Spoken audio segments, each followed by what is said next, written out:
89.3 FM, your preferred wholesome radio.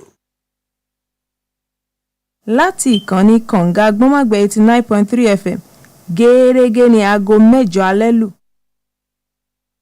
The news on Wells Radio 89.3 FM.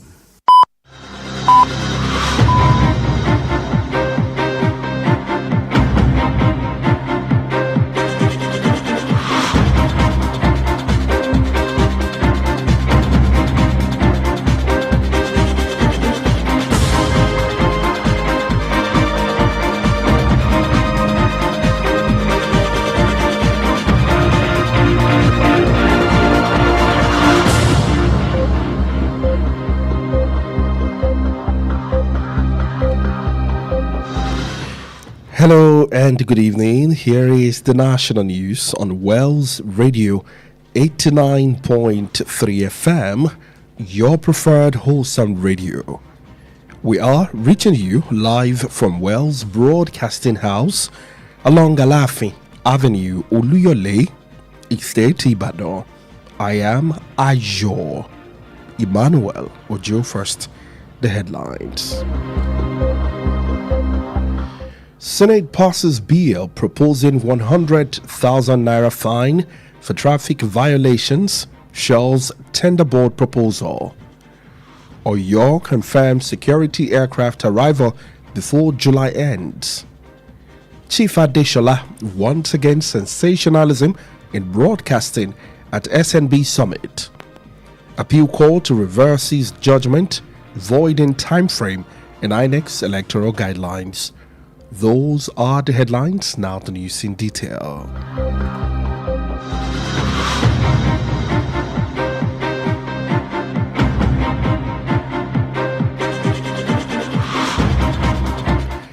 The Senate has passed an amendment bill to the Federal Road Safety Corps FRSC Act proposing tougher penalties for a range of traffic offences as part of effort to improve road safety and strengthen compliance with traffic regulations. One of the major provisions of the amendment bill introduces a 100,000 naira fine for motorists who fail to obey traffic lights, road signs, road markings, and other traffic control devices. The proposed amendment also prescribes a 50,000 naira fine for individuals caught hawking, trading, or preaching inside commercial buses. The bill further seeks to impose stiffer sanctions for driving under the influence of alcohol or intoxicating drugs. According to lawmakers, the proposed amendment is designed to modernize the FRSC Act, strengthen the core enforcement powers, and promote greater adherence to traffic regulations in a bid to reduce road crashes and improve safety on Nigerian roads. In another development, the Red Chamber rejected a motion to establish an internet tender board for the National Assembly, insisting the lawmakers must first be fully briefed on the legislative budget and financial management before embarking on procurement reforms. The motion, sponsored by the representative of Kogi West Senatorial District, Senator Sunday Karimi, was withdrawn after strong opposition from lawmakers who described it as premature.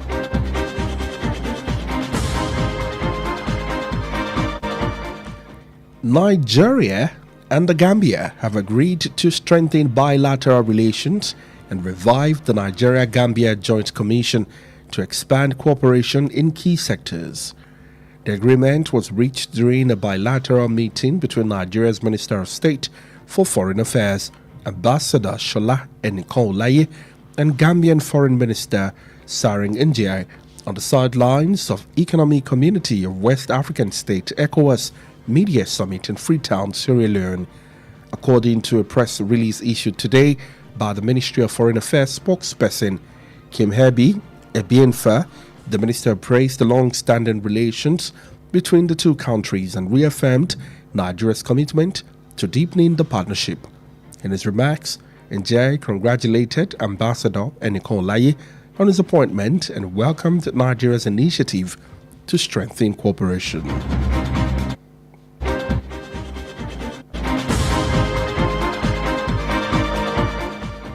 Moving on, Oyo State government has announced that the 2 surveillance aircraft procured to strengthen security operation across the state will arrive before the end of July after delays caused by the manufacturing and assembly process in China.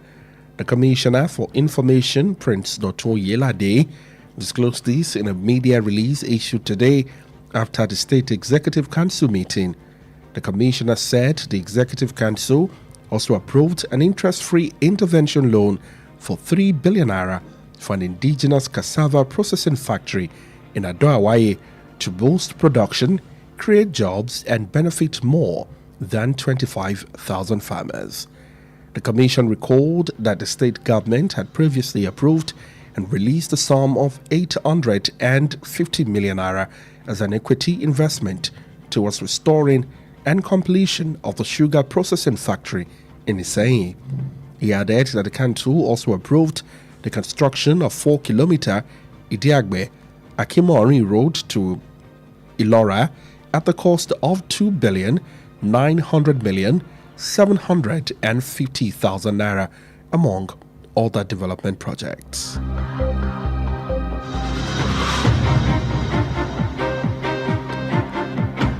And still in Oyo State, the state government has officially launched the Digital Land Survey Plan Registry, DLSPR, to enhance transparency, efficiency, and accountability in land administration, marking a significant step towards modernizing the state's land management system and improving access to survey records and related services. Speaking at the launching ceremony held at the office of the Surveyor General Secretariat Ibadan, the Oyo State capital, the Commissioner for Lands, Housing and Urban Development, Akin Fumilayo Williams, revealed that the Land Survey Plan Registry was an initiative platform designed to modernize the registration management, verification, and geographical analysis of survey plans. The Commissioner, who spoke through the State Surveyor General, Adesoji Adeoye, explained that the DLSPR is a landmark initiative that reinforces its commitment to digital transformation, transparency, and efficient land administration across the state. He maintained that digitalizing land survey plan registry will make the platform provides faster, more secure, and more reliable services to licensed surveyors, land professionals, investors, government agencies, and the general public.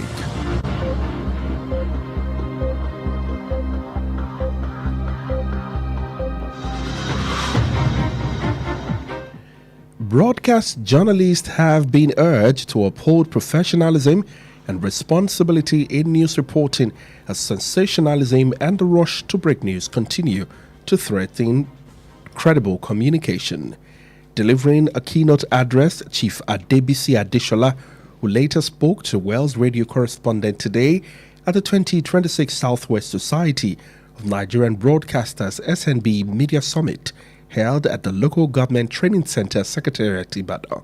He cautioned media practitioners against prioritizing speed over accuracy, stressing that the media must not be driven by speculation or social media trends. They should stop sensationalism. They should stop immediacy against self-sifting information. The important thing for them to do differently is not to compete for first. Breaking news is not the thing that we need now. We need to be able to have information. We need to be responsible about dishing it out. We must verify. We must analyze ourselves. We must not depend on speculation. We must not be led by the social media. In his keynote paper, Chief Adeshola described broadcasting as a public institution with direct implication for national security rather than a mere commercial enterprise. He said the role of the broadcaster extends beyond reporting events to shaping public perception, mediating understanding, and contributing to social stability in a diverse and fragile society like Nigeria. The summit was hosted by the former Nigerian ambassador to the Philippines, Ambassador Yemi Farambi, with the theme Public Policy, Mass Media, and Conflict-Sensitive Broadcasting, Strengthening Media Government Synergy for national security.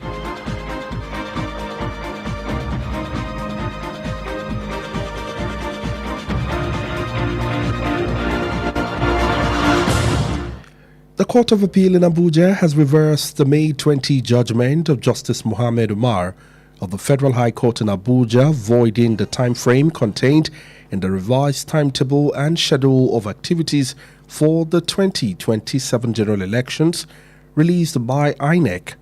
In the judgment delivered today, a three-member panel of the Court of Appeal, led by Justice Adedamola Banjoko, unanimously held that the guidelines issued by INEC did not violate any provision of the Electoral Act 2026, contrary to the trial court finding.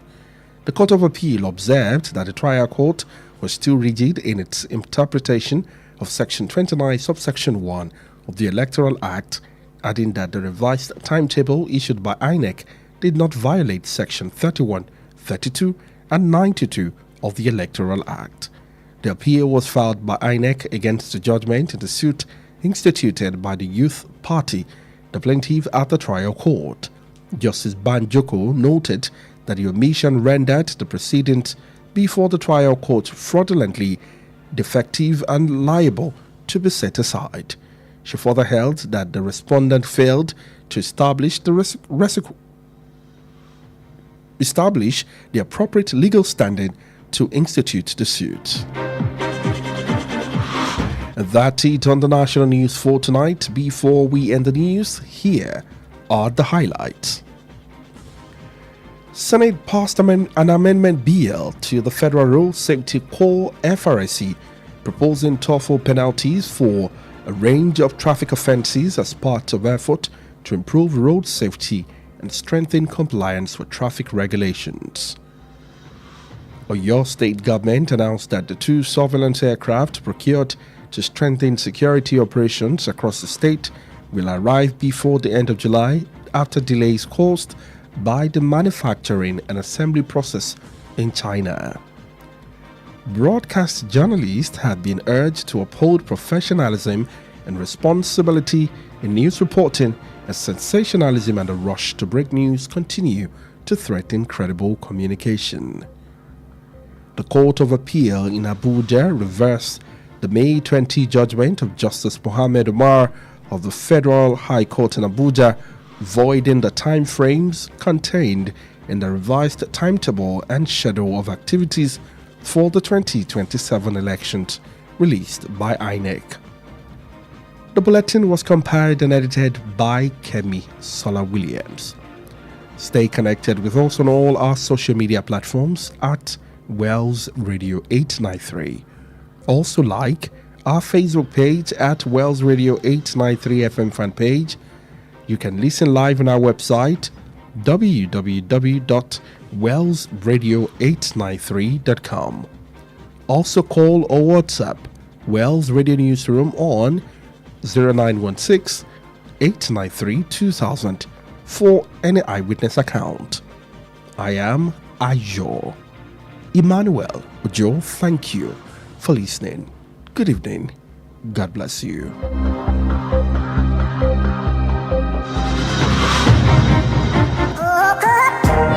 Tired of listening to the same old content?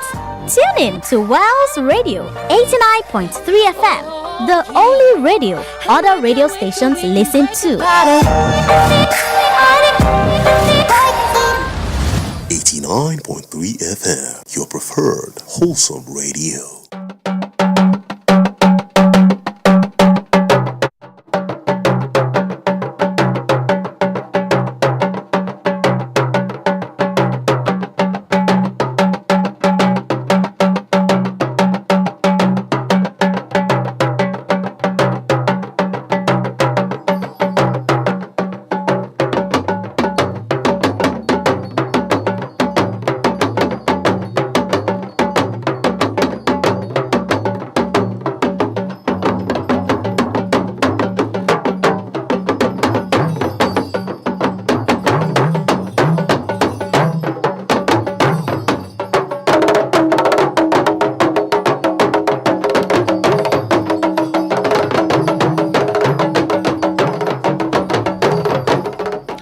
ẹ káalẹ́ àsìkò iṣẹ́ látàárọ̀ tó ń ti àròdá òjò lásìkò yìí àkójọpọ̀ ìròyìn lẹ́wà lámọ́ fún yín láti ìkànnì kànga àgbọ́mọ̀gbẹ́ Wells Radio 89.3 FM eléyìí tí a kalẹ̀ sí òpópónà Aláàfin Avenue Olúyọ̀lé Estate ńlẹ̀ Ìbàdàn.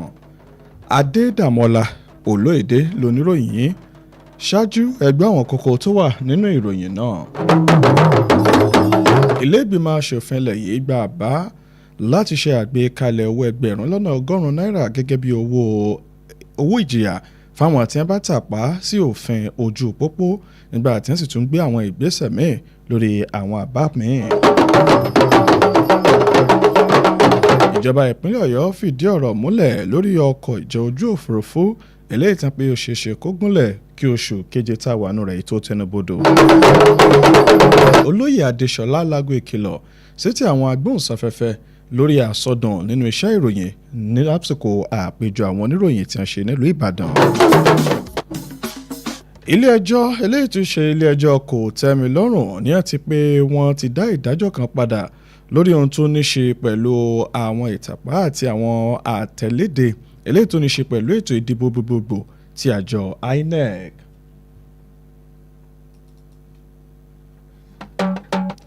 Ní báyìí ìròyìn ọ̀hún rèé lẹ́kùnrẹ́rẹ́. Ilé ìgbìmọ̀ aṣòfin àgbà lórílẹ̀‐èdè Nàìjíríà òní ó ti gba àtúnṣe àbá eléyìí tó wà látòníṣe pẹ̀lú ọ̀rọ̀ ẹ̀ṣọ́ àbójú òpópónà èyí tí wọ́n sì ń dábàá ìjìyà lágbára eléyìí tó wà fáwọn tí wọ́n bá tàpá sí òfin ojú òpópónà eléyìí tí wọ́n pe wọ́n ní wọ́n ṣe àgbékalẹ̀ rẹ̀ tí ó sì mú kí àwọn èèyàn kan lè máa tẹ̀lé àwọn ìlànà tí wọ́n bá ṣe àgbékalẹ̀ lásìkò yìí. Lára àwọn tí wọ́n ṣe àmójútó lórí rẹ̀ ó ní ṣíṣe àtẹ̀jáde owó ìjìyà eléyìí tí ń ṣe ẹgbẹ̀rún lọ́nà ọgọ́rùn-ún náírà fún àwọn awakọ̀ tí wọ́n bá kùnà láti tẹ̀lé iná ojú òpópónà, àwọn àlàkalẹ̀ tí wọ́n bá ti ṣe àgbékalẹ̀ tàbí àwọn nǹkan míì láti lè ṣe àmójútó àti ṣe ìṣílọ àti ìṣíbọ̀ àwọn ọkọ̀ láwọn ojú òpópónà ilẹ̀ yìí. Àbá náà ló tún ní ṣe pẹ̀lú owó ẹgbẹ̀rún lọ́nà 50 náírà gẹ́gẹ́ bí owó ìjìyà fún ẹnikẹ́ni eléyìí tí wọ́n bá lè tó ń ta nǹkan ṣe àwọn káràkátà tàbí ṣe ìwàásù nínú àwọn ọkọ̀ tó jẹ́ akérò nílẹ̀ yìí. Àbá yìí ò ní pé ó tún ṣe àwọn àgbékalẹ̀ ìjìyà míì kọ̀ọ̀kan fáwọn tí wọ́n pé wọ́n bá ń wakọ̀ lábẹ́ pé wọ́n ti mú àwọn nǹkan tajútajú tàbí àwọn oògùn olóró míì lásìkò ìwakọ̀ wọn. Gẹ́gẹ́ bí àwọn aṣòfin náà ti ṣe sọ, àtúnṣe àbá òfin yìí ní àyè àsọ́tọ̀ láti ṣe ìgbélárugẹ àti ìmúdójúìwọ̀n lórí àwọn òfin tó ní ṣe pẹ̀lú ẹ̀ṣọ́ ojú òpópónà ilẹ̀ yìí FRSA eléyìí tí ó sì tún ṣe ìtòrò lágbára fáwọn tó jẹ́ òṣìṣẹ́ náà láti gbé ìgbésẹ̀ tó tó àti eléyìí tó yẹ lórí ààbò lójú òpópónà ilẹ̀ yìí. Nínú ìròyìn míì ẹ̀wẹ̀, ilé ìgbìmọ̀ aṣòfin àgbà ló ti kọ àbá kan tó ń béèrè fún ìdásílẹ̀ ìgbìmọ̀ abẹ́nú fún ìfúnni ní àdéhùn iṣẹ́ fún ilé ìgbìmọ̀ aṣòfin orílẹ̀-èdè Nàìjíríà pẹ̀lú àtẹnumọ́ pé ó yẹ kí wọ́n kọ́kọ́ máa ṣàlàyé lẹ́kùnrẹ́rẹ́ lórí àwọn ìnáwó àti bí wọ́n ṣe ń ṣe ìṣàkóso owó ilé aṣòfin kí wọ́n tó bẹ̀rẹ̀ sí ṣe àtúnṣe nínú ètò àdéhùn iṣẹ́. Àbá náà tí sẹ́nítọ̀ tó ń ṣojú ìwọ̀ oòrùn Kogi Sunday Karime tó gbé kalẹ̀ ó ní pé wọ́n yọ lẹ́yìn tí ọ̀pọ̀ àwọn aṣòfin tí wọ́n tako àbá náà.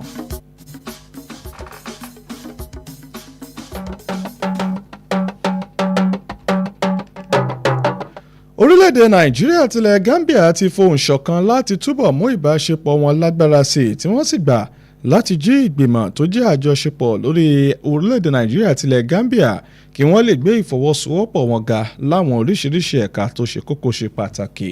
Àdéhùn náà wáyé lásìkò ìpàdé láàrin mínísítà kejì fọ́nrọ̀ ilẹ̀ òkèrè lórílẹ̀-èdè Nàìjíríà Aṣojú Ṣọlá Ẹnìkanòláyé àti mínísítà fún ọ̀rọ̀ ilẹ̀ òkèrè láti ilẹ̀ Gambia Segun níbi àpéjọ àárín ọdún ti àjọ ECOWAS ní agbègbè Freetown ìyẹn lórílẹ̀-èdè Sierra Leone.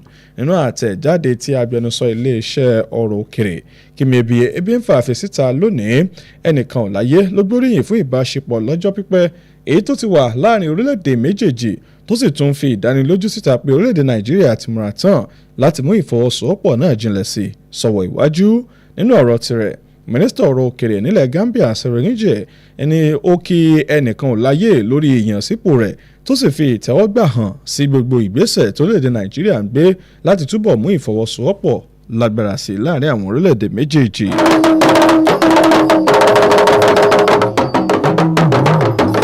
ìjọba ìpínlẹ̀ ọ̀yọ́ ti ṣe ìfilọ́lẹ̀ ètò ìforúkọsílẹ̀ díjítà fáwọn ilẹ̀ wíwọ̀n nílẹ̀ yìí tí wọ́n pè ní DLSPR láti mú kí ìṣàkóso ilẹ̀ kó túbọ̀ hàn kedere kó yára kí ó sì tún ní àkóyawọ́ nínú. ìgbésẹ̀ náà jẹ́ apá kan nínú ìsapá ìjọba láti sọ ètò ìṣàkóso ilẹ̀ di ti ìgbàlódé àti láti mú kí àǹfààní sí àwọn àkọọ́lẹ̀ ilẹ̀ wíwọ̀n àti àwọn iṣẹ́ tó jọ mọ́ wọn kó lè láǹfààní àti rọrùn.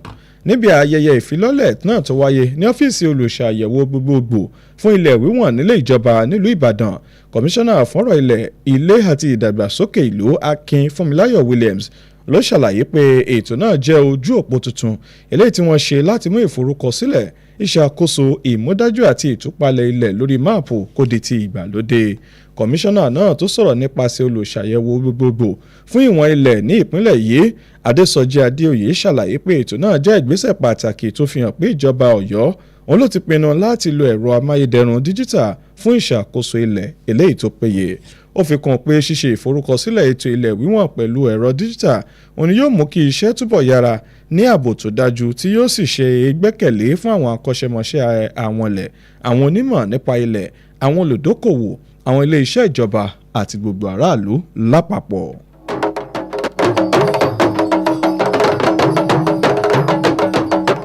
ìjọba ìpínlẹ̀ Ọ̀yọ́ ti kéde wípé àwọn ọkọ̀ ìjọ ojú òfurufú méjì ọ̀tọ̀ọ̀tọ̀ eléyìí tí wọ́n pín rà láti so ètò ààbò ró ní ìpínlẹ̀ Ọ̀yọ́ káàkiri wọ́n ní pé wọ́n mọ̀ gúnlẹ̀ sí ìpínlẹ̀ Ọ̀yọ́ nígbà tá a bá fi rí òpin oṣù keje tá a wà nú rẹ̀ lẹ́yìn ọ̀pọ̀lọpọ̀ ìdádúró ilé ètò wáyé látọwọ́ àwọn tó ṣe ẹ̀kọ́ ọjà ogun náà àti àwọn tí wọ́n ń tò papọ̀ láti ilẹ̀ China.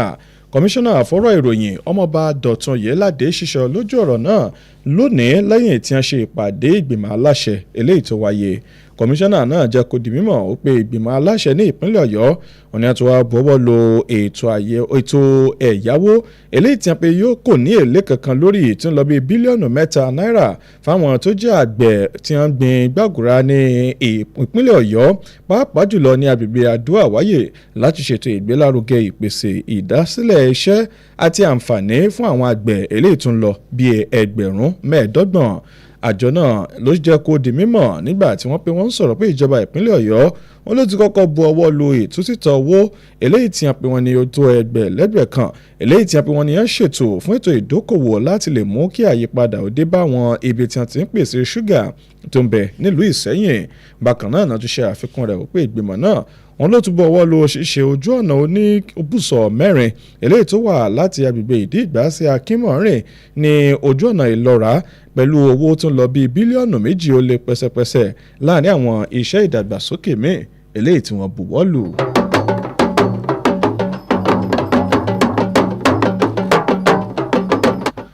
àwọn oníròyìn ni wọ́n ti rọ̀ pé kí wọ́n máa fi ìlànà akọ́ṣẹ́mọṣẹ́, ojúṣe àti ìwà ìṣòtítọ́ jíṣẹ́ ìròyìn eléyìí tí wọ́n pe wọ́n yàn láàyò bí àsọdùn nínú ìròyìn àti ìfẹ́ láti kọ́kọ́ ka ìròyìn jáde bó ṣe ń ba ìgbẹ́kẹ̀lé àti ìwúrí tó ń bẹ lẹ́nu iṣẹ́ ìròyìn jẹ́ lásìkò tá a wáyé.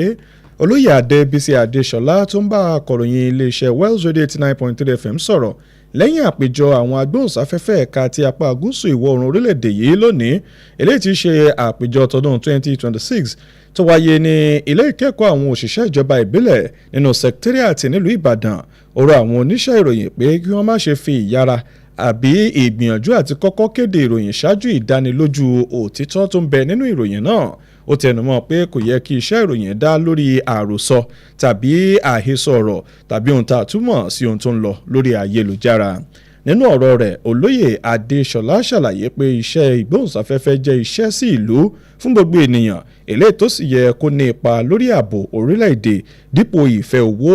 Ó ṣàlàyé pé ojúṣe akọ̀ròyìn tayọ fífi ìṣẹ̀lẹ̀ sínú ìròyìn hàn, ìtúsíta ìtumọ̀ ìròyìn àti mímú kí àwọn ènìyàn kí wọ́n lóye àwọn nǹkan tí ń ṣẹlẹ̀ lágbègbè àti àyíká wọn tó fi mọ́ mímú àlàáfíà àti ìdúróṣinṣin àwùjọ gbilẹ̀ lórílẹ̀‐èdè bíi ti Nàìjíríà. Àpéjọ náà wáyé lábẹ́ aṣojú Yẹmí Farounbi ẹni tó ti gbà kan rí jẹ́ aṣojú ilẹ̀ Nàìjíríà sí ilẹ̀ Philippines.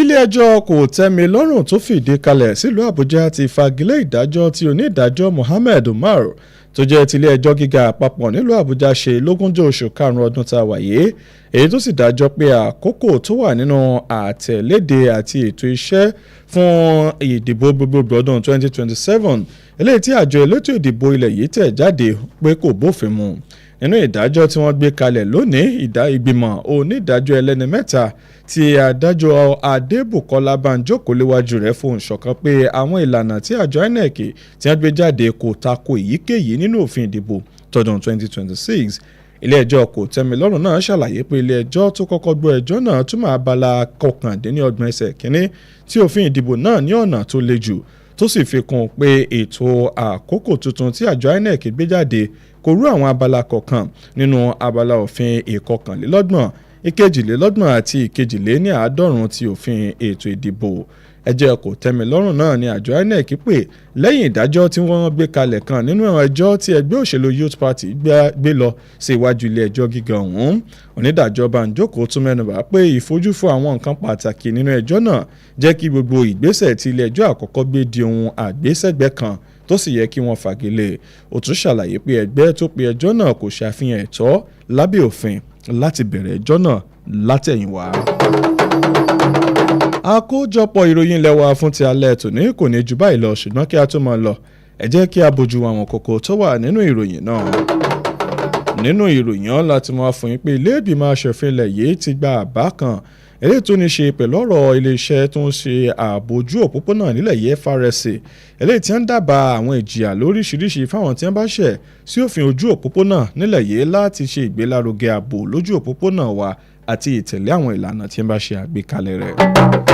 Ìjọba ìpínlẹ̀ Ọ̀yọ́ kéde wípé àwọn ọkọ̀ ìjà ojú òfurufú méjì tí wọ́n rà láti so ètò ààbò ní ìpínlẹ̀ Ọ̀yọ́ hàn ní pé yóò gúnlẹ̀ ní ìparí oṣù keje lẹ́yìn ọ̀pọ̀lọpọ̀ ìdádúró tó ti wáyé látọ̀dọ̀ iléeṣẹ́ tó pèsè tó sì tún ṣe ààtò rẹ̀ nílùú China.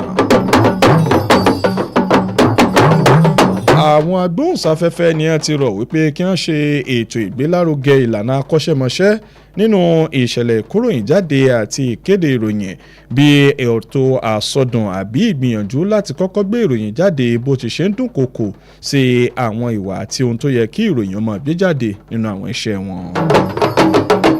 Bákan náà làwọn afọyín pé ilé ẹjọ́ kòtẹ́milọ́rùn tó fìdí kalẹ̀ sílùú Àbújá òun ló ti yí ìdájọ́ ogúnjọ́ oṣù karùn-ún tí adájọ́ Mohammed Umar tilé ẹjọ́ gíga ìjọba àpapọ̀ nílùú Àbújá eléyìí tó gbé kalẹ̀ níbi tí wọ́n pín wọn ni ó ti ń wọ́gi lé àwọn àtẹ̀léde eléyìí tí àjọ INEC gbé kalẹ̀ fún ètò ìdìbò gbogbogbò ọdún 2027.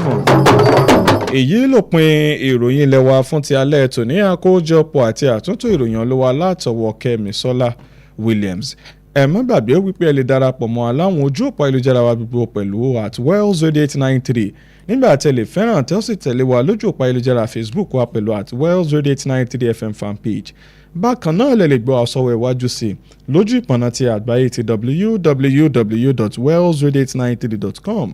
Bákan náà lè pè tàbí fi àtẹ̀jíṣẹ́ ṣọwọ́ sínú yàrá ìkóròyìnjọ ìkànnì kànga àgbọ́mọ̀gbẹ́ lórí ẹ̀rọ 0916-893-2000 0916-893-2000 fáwọn ìṣẹ̀lẹ̀ eléyìí tó bá ṣojú ẹni. Adedamola Oloyede lómùrì náà wá sétí ìgbọ̀nyín ẹ ṣé tẹ́ ń gbọ́ ìkànnì kànga àgbọ́mọ̀gbẹ́ Wells Radio 89.3 FM Ọlọ́run yóò bùkún fún yín oorun ayọ̀ la ó sùn.